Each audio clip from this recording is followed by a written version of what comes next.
La comunicació entre els serveis que actuen en els casos d'emergència és vital. Ser ràpid i arribar a tots és la clau de l'èxit. I a la Comunitat Valenciana té un dels sistemes més moderns del món per a fer-ho. Ho han dit avui en el primer Congrés Internacional de Riscos i Emergències que se celebra a Castelló. Fins a una vintena d'emergències atenen cada dia els bombers de Castelló. Un treball en què l'ús de la xarxa d'emergències de la Generalitat és vital.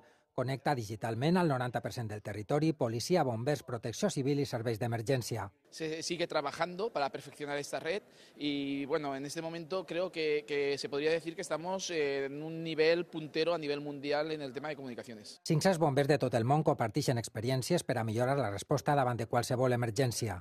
And keep the people that are working under us and above us, the whole department collectively. Probably the most important thing for us is establishing good lines of communication. A més, han donat a conèixer les noves tecnologies en la lluita contra el foc, ús de drons, càmeres amb visió nocturna o realitat virtual. Pot ser perfectament aplicable a entrenaments de bombers que estan mirant la forma més efectiva de controlar situacions d'emergència. Paral·lelament s'ha fet un taller on els joves han pogut comprovar com es fa una escarceració d'atrapats en accidents de trànsit.